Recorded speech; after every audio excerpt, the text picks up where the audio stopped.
నమస్కారం. యవ్వనస్తుడు అవినాష్ రెడ్డిని పక్కకి తప్పించి మన అన్న బిడ్డ జగనన్న బిడ్డ హర్షారెడ్డిని కడప బరిలో నిలబెట్టబోతున్నట్టుగా మనకు తెలుస్తాం. 2029 ఎన్నికలలో వైసీపీ ఉనికిని చాటుకోవాలన్నా, వైసీపీకి డిపాజిట్లు రావాలన్నా, మరలా గెలిచేది కూటమి నో డౌట్, ఓకేనా. బట్ వైసీపీ ఉనికిని చాటుకోవాలన్నా, డిపాజిట్ రావాలన్నా, ప్రధాన ప్రతిపక్ష హోదా రావాలన్నా జనానికి ఏం చూపాలి? గతంలో వాళ్ళు కాదయ్యా, మేము మారాం, చక్కగా చదువుకున్న వాళ్ళు అండ్ సొసైటీలో ఏ చిన్న బ్యాడ్ రిమార్క్ లేని వాళ్ళు నించోబెడుతున్నామయ్యా, రాజధాని అమరావతి ఉండిద్దిలే అండ్ డెవలప్మెంట్ మొత్తం మేము చేస్తాంలే అని ఈ స్టాండ్ తీసుకుంటారా? లేదు మాది కానీ రాజధాని, బట్ చూసారా మీ ఏరియాలు డెవలప్ అవ్వాలంటే బాగా చదువుకున్న రావులు వచ్చారు చూడండి అని చెప్పేసి అలా పెడతారా? అర్థం కావట్లేదు. కడప విషయంలో అయితే ఇందాక చెప్పినట్టు యవ్వనస్తుడు, ఈ యవ్వనస్తుడు డైలాగ్ ఎవరికి మంద కాదు, జగన్ వాళ్ళ మేనత్ది. అండ్ జగన్ దృష్టిలో వచ్చేసి అవినాష్ రెడ్డి పిల్లోడు, సో మంచోడు.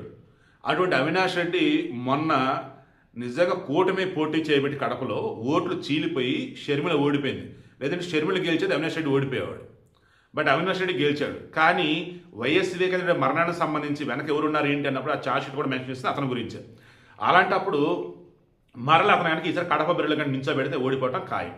అప్పుడు ఏమైంది? కొన్ని సంవత్సరాలుగా, కొన్ని దశాబ్దాలుగా కడప లోక్సభ అంటే చాలు అది వైఎస్ ఫ్యామిలీనే. ఇప్పుడు వైఎస్ రాజశేఖర రెడ్డి వాళ్ళ బాబాయ్ ఎవరో ఒకసారి ఉండే డాక్టర్ ఎవరు ఆయన, తర్వాత వైఎస్ రాజశేఖర రెడ్డి, వైఎస్ వివేకానంద రెడ్డి, తర్వాత వైఎస్ జగన్మోహన్ రెడ్డి, ఇలా వరుసన వాళ్ళే ఉన్నారు. ఇప్పుడు వైఎస్ అవినాష్ రెడ్డి. ఈసారి ఆ సీట్ పోయే అవకాశం ఉందని తెలిసింది వాళ్ళకి. దాంతో లండన్ స్కూల్ ఆఫ్ ఎకనామిక్స్ అక్కడ గ్రాడ్యుయేట్ చేశారు తను హర్షారెడ్డి. అండ్ ఇన్సైడ్ బిజినెస్ స్కూల్స్లో మాస్టర్స్ చేశారు తను. సో వెల్ ఎడ్యుకేటెడ్ హర్షారెడ్డి మన జగన్ భారత దంపతుల యొక్క పెద్ద అమ్మాయి. రెండో అమ్మాయి పేరు వర్షారెడ్డి. ఈ వర్షారెడ్డి కూడా లండన్లోనే చక్కగా చదువుకుంది, ఆమె కూడా గ్రాడ్యుయేషన్ అయిపోయింది. ఐ థింక్ మాస్టర్స్ కూడా అయినట్టుంది. ఇద్దరు పిల్లలు కూడా వెల్ ఎడ్యుకేటెడ్ అండ్ వాళ్ళకి సంబంధించి ఇచ్చిన బ్యాడ్ రిమార్క్ లేదు. అండ్ ఆల్రెడీ హర్షారెడ్డి సాక్షి వ్యవహారాలు కూడా చూసుకున్నట్టుగా మనకు తెలుస్తూ ఉంది.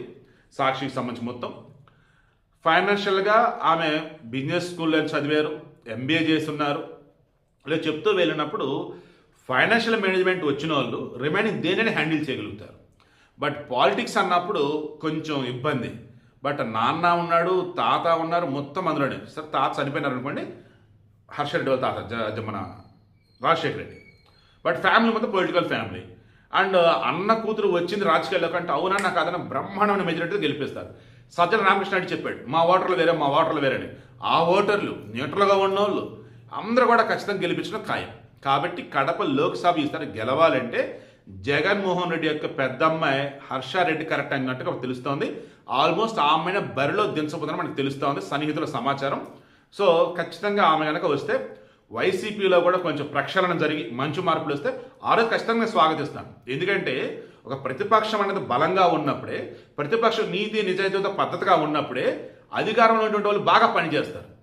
ఈ ప్రతిపక్షమే మొత్తం కూడా దరిద్రంగా ఉన్నప్పుడు, అసలు క్వశ్చన్ చేయడం రానప్పుడు, ఇక అధికారం అన్నప్పుడు వాళ్ళు ఇష్టం కాదు. ఇంకా మీకు అర్థమవుతుంది. నేను మరలా చెప్తున్నాను, నేను జగన్కు వైసీపీకు వ్యతిరేకం కాదండి.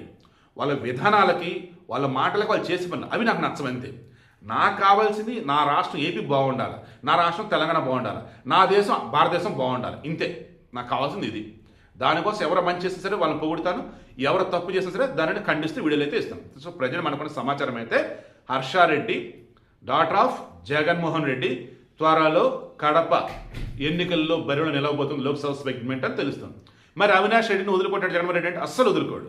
అవినాష్ రెడ్డి ఖచ్చితంగా ఎమ్మెల్యే సీట్ అన్న ఇస్తాడు. ఒకవేళ ఈలోపు వివేకానంద రెడ్డి కేసు ఫైనలైజ్ అయ్యి ఆల్మోస్ట్ ఫైనలైజ్ అయినట్టు. ఎందుకంటే ఇక మేము పర్టికులర్గా మళ్ళీ విచారణ చేయాల్సింది ఏమీ లేదు అని కోర్టుకు చెప్పేసింది సిబిఐ. బట్ వివేకానంద రెడ్డి కూతురు సునీత ఏం చేశారు? ఏకంగా రాష్ట్రపతికి లేఖలు రాశారు, తర్వాత వచ్చేసి తెలంగాణ ఏపీ సీఎంలకు లేఖలు రాశారు, పిఎంకి లేఖలు రాశారు. విచారణ పారదర్శకంగా జరగలేదు, నిజాన్ని తొక్కేశారు.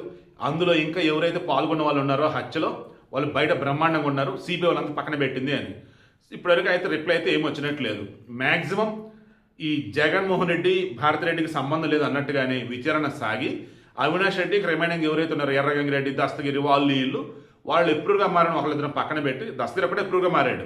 మిగతా వాళ్ళ విషయంలో వచ్చేసి ఖచ్చితంగా కోర్టు త్వరలో తీర్పిస్తే అప్పుడు కనుక 3 సూత్రాలు పైబడి కనుక చేసుకొని పడ్డట్టయితే ఇక ఎన్నికల్లో పోటీ చేయడు అవినాష్ రెడ్డి. ఇక అప్పుడు ఆటోమేటిక్గా ఇంకేమైంది, అవినాష్ ఇంకా అక్కడ పోటీ చేయనట్టే కదా ఇక ఆఫీసర్ కడప అన్నప్పుడు హర్ష రెడ్డికి అసలు ఇబ్బంది లేనట్టు కదా. ఒకవేళ అవినాష్ రెడ్డికి మీద ఇంకా తీర్పు రాలేదు, జగన్మోహన్ రెడ్డి విషయంలో ఎలాగ సంవత్సరాలు ఎలాగైతే తీర్పులు రాకుండా ఉన్నాయో కేసులు అలాగే రాలేదనుకుందాం, పోటీ చేస్తాడు ఎమ్మెల్యేగానే. ఎంపీకి అయితే చేయకపోవచ్చు నాకైతే అనిపిస్తుంది ఈసారి అయితే. బట్ జగన్మోహన్ రెడ్డి చాలా తెలివైన నిర్ణయం తీసుకున్నాడు. బాగా చదువుకున్న తమ పిల్లలని రాజకీయాల్లోకి తీసుకురావడం శుభపరిణామం. వచ్చిన రోజు గ్రాండ్ వెల్కమ్ చెప్తాం.